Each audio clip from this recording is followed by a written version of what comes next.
Assalamualaikum warahmatullahi wabarakatuh.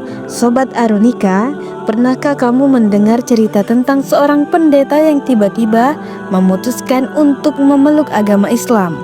Tentu saja bukan hal yang mudah. Apalagi kalau orang itu sudah jadi tokoh agama yang dihormati banyak orang. Tapi ini benar-benar terjadi pada Yohanes Ignatius Kristianto, seorang pendeta asal Semarang yang dulu pernah memurtadkan orang Islam. Tapi akhirnya justru ia menemukan hidayah Islam. Gimana ceritanya? Apa yang sebenarnya terjadi hingga seorang pendeta yang sangat teguh dalam keyakinannya bisa berpindah arah seperti itu? Mari simak kisah lengkapnya yang penuh dengan pergulatan batin dan pencarian makna hidup.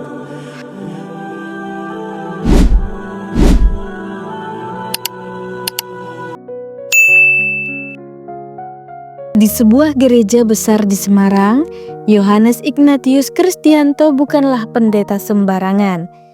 Ia seorang pendeta yang dikenal banyak orang. Dengan suara yang lantang dan penuh wibawa, Yohanes sering memberikan khotbah yang memukau.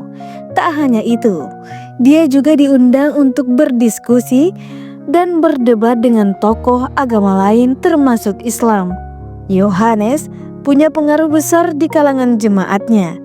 Ia selalu dipandang sebagai sosok yang mengerti segalanya tentang agama Kristen, yang seolah tak tergoyahkan oleh apapun. Namun, meskipun banyak orang yang mengaguminya, Yohanes merasa ada sesuatu yang hilang dalam hidupnya. Saat ia duduk sendiri di malam hari, ia mulai merenung. Apa benar semua yang diajarkan Alkitab itu sesuai dengan yang kita jalani dalam hidup? Begitulah pikirnya. Dia ingat bagaimana gereja sering merayakan Natal yang harusnya menjadi momen spiritual penuh makna. Justru yang jadi ajang pamer makanan yang sebenarnya dilarang di dalam Alkitab. Pamer hadiah yang bahkan seperti tidak ada hubungannya dengan ajaran kasih dan kesederhanaan yang diajarkan oleh Yesus. Yohanes mulai merasa aneh. Merasa ada ketidakcocokan besar antara apa yang diajarkan dan yang terjadi di gereja.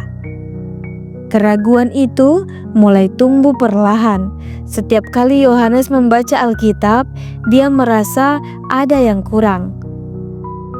Mengapa ya banyak hal yang tertulis di kitab suci, tapi nggak ada satupun yang diterapkan oleh umatnya? Begitulah dia merasa seperti ada gap besar antara ajaran agama yang dia terima dan kehidupan nyata. Seringkali Yohanes bercanda dengan teman-temannya sesama pendeta tentang tradisi-tradisi yang ada dalam gereja. Natalan itu seperti ajang pamer makanan. Bahkan banyak hal yang sebenarnya dilarang di dalam Alkitab malah dijadikan kebiasaan. Tapi meskipun itu hanya candaan, Yohanes benar-benar merasa kebingungan dan kecewa. Ternyata keresahan yang selama ini dia rasakan enggak bisa disembunyikan lagi. Yohanes mulai mencari jawaban, tapi jawabannya malah semakin sulit didapatkan. Setiap kali dia mencari tahu lebih dalam, hati dan pikirannya justru semakin merasa hampa. Di dalam dirinya muncul pertanyaan besar. Apakah ini semua benar? Di saat Yohanes mulai merasa bingung dengan agamanya, suatu pertemuan yang tidak terduga datang menghampiri. Yohanes mulai banyak berdialog dengan umat Islam. Awalnya tentu saja niatnya hanya satu, ingin lebih pintar dalam berdebat, ingin bisa menyangga setiap argumen yang dikemukakan oleh umat Islam. Tapi apa yang terjadi selanjutnya benar-benar di luar dugaan. Setiap kali dia berdiskusi dengan teman-teman Muslim, dia merasa ada ketenangan yang tidak bisa dijelaskan dengan kata-kata. Tunggu dulu deh, mereka tidak hanya berbicara soal iman, mereka juga berbicara soal keterangan hati yang belum pernah saya rasakan sebelumnya.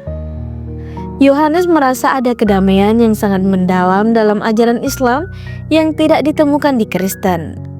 Lalu Yohanes pun mulai membaca Al-Quran. Awalnya hanya untuk mendalami sisi lain dari agama yang berbeda. Namun semakin dia membaca, semakin dia menemukan hal-hal yang menggetarkan hatinya. Saya merasa ada yang sangat logis dalam Islam. Konsep Tuhan yang hanya satu, tanpa perantara sangat mudah diterima oleh akal saya, ungkap Yohanes dalam benaknya. Hal itu semakin membuka matanya, dia mulai berpikir keras, mulai membuka hatinya untuk menerima sesuatu yang baru. Lambat laun, Yohanes merasa bahwa Islam adalah jawaban yang selama ini ia cari. Saya kok merasa lebih dekat dengan Tuhan ya, lebih paham akan hidup dan kematian setelah mempelajari Islam. Tapi, seperti yang bisa kamu bayangkan, keputusan untuk berpindah agama bukan hal yang mudah, apalagi bagi seorang yang sudah dikenal luas. Yohanes tidak hanya harus menghadapi orang-orang di gereja, tapi juga keluarga dan sahabat-sahabat dekatnya. Pindah agama saat ini bukanlah hanya soal keyakinan, tetapi juga soal kehilangan banyak hal yang sudah dijalani selama bertahun-tahun. Saya tahu betul ini keputusan besar. Kalau saya masuk Islam, hidup saya akan berubah total. Saya akan kehilangan banyak hal seperti teman-teman, bahkan mungkin saya tidak akan diterima lagi oleh keluarga saya, ujar Yohanes. Namun meskipun pergulatan batin itu sangat berat, Yohanes merasa ada sesuatu yang lebih besar yang harus dia jalani. Dia merasa jika dia tetap berada dalam kebingungannya, hidupnya tidak akan pernah mencapai kedamaian yang sejati. Akhirnya, setelah lama berpikir, berdoa, dan berusaha mencari jawaban, Yohanes memutuskan untuk memeluk agama Islam. Saya memutuskan untuk mengucapkan 2 kalimat syahadat karena ini adalah pilihan hati saya. Saya merasa ini adalah jalan yang benar. Setelah memeluk Islam, hidup Yohanes sama sekali tidak mudah. Banyak orang yang tidak bisa menerima keputusannya.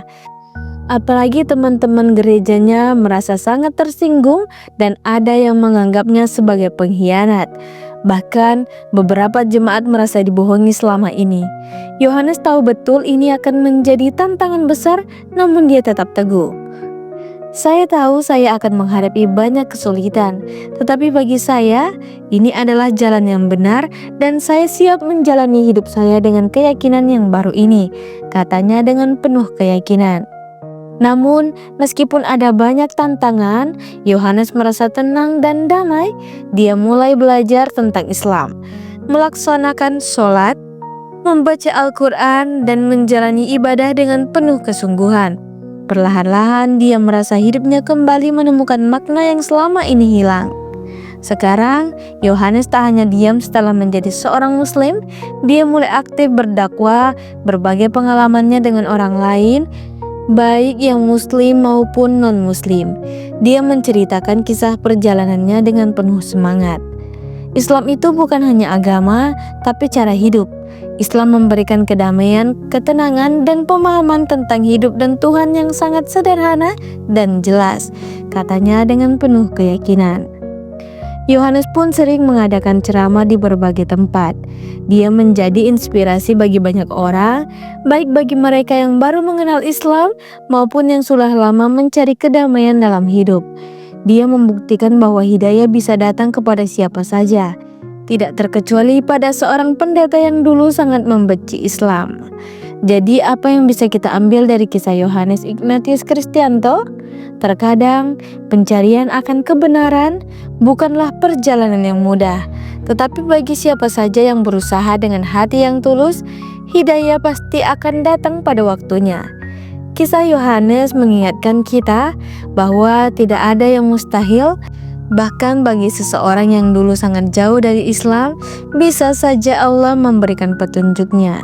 Kisah ini bukan hanya tentang perpindahan agama, tapi juga tentang pencarian hidup yang lebih bermakna dan lebih dekat dengan Tuhan.